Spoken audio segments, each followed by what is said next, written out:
Hello my beautiful friends and welcome to Tailor Made Beauty by Kris. Today is part 3 of my best of 2019 and today it is entirely eyeshadow palettes. As you know, if you've seen my purging palettes and whatnot, I do have a little palette problem and I'm in the beginning of a no-buy year for eyeshadow palettes. So far, so good, but I'm only 3 weeks into it. So for me, whoops, my pile goes sliding off. For me, this was a lot of fun to go through all of my palettes and see which ones evoked kind of a visceral response, an emotional response from me. And I decided to do these in order from smallest to largest because there just was no better way to do it. So the smallest one is this Viseart Pro Petite Apricot. I took this palette with me when I was traveling this summer and it was great. I could get so many looks out of this. I like, oranges. Let me just swatch a couple of these colors here.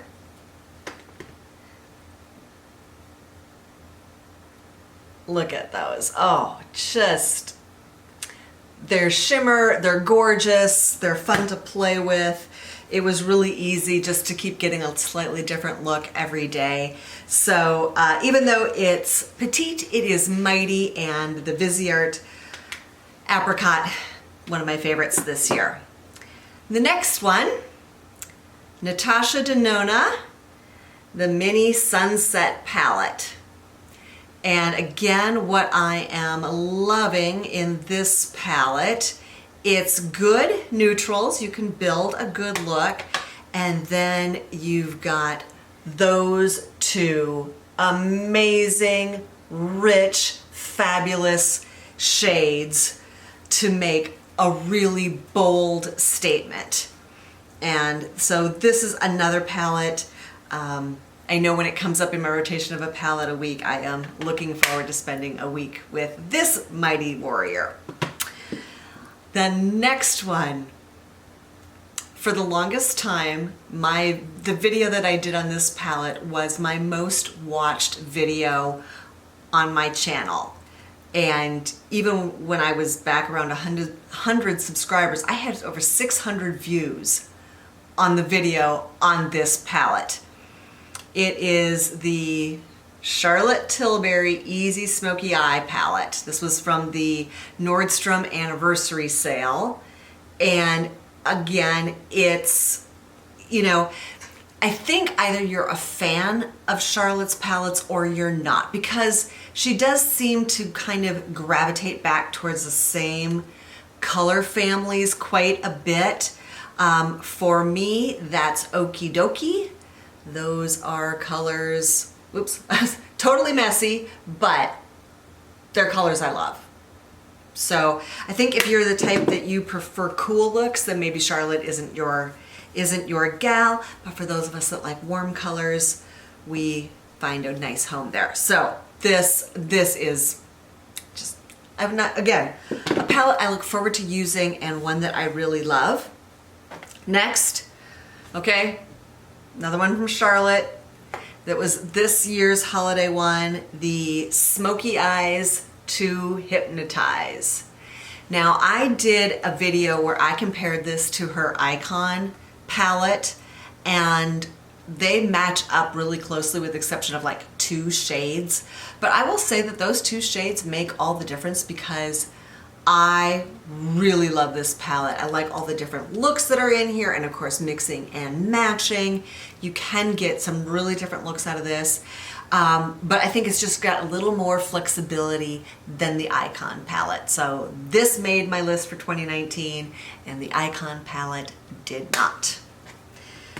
Moving on to this palette, I heard almost nothing about from anybody else on YouTube.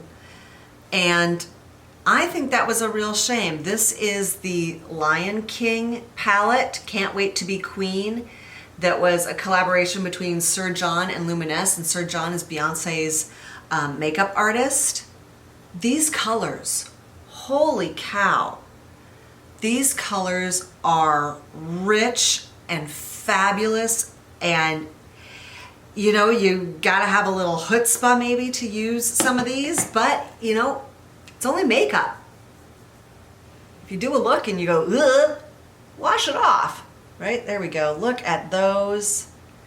Oh, that green. Let me get a little more effort into that green because there we go. It deserves to, excuse me, to shine. It's a gorgeous palette. And then the rest of it, you know, it's beautiful neutrals and transition colors.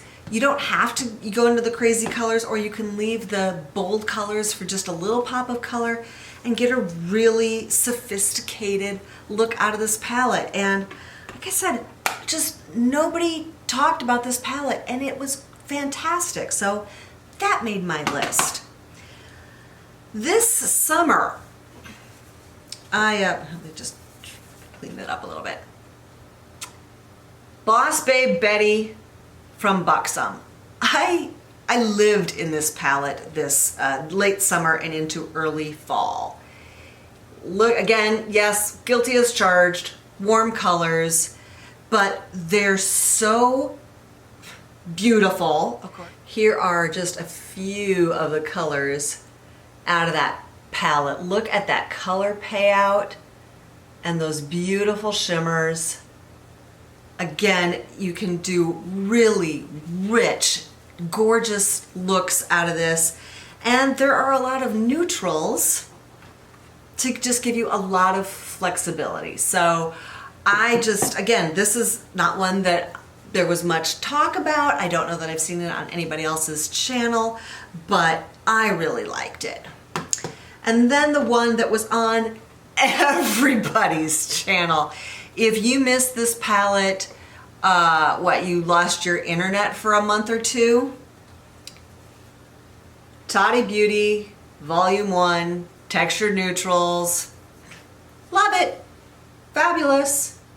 You can do so many different looks out of this. I think she did a great job on the color story, that you can work, you know, vertically, you can work horizontally.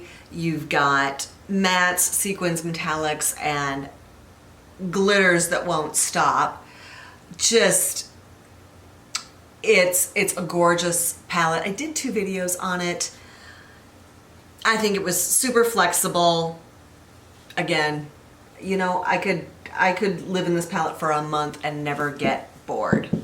So those are my favorites from 2019. It was a little bit hard to narrow it down to those, but like I said, my heart goes a little pitter-patter when I think about these palettes. What are your favorite palettes from 2019? Let me know down below. Thank you so much for joining me. If you are not a subscriber, go ahead, hit that subscribe button. I post every Monday and Thursday. Have a really fantastic day.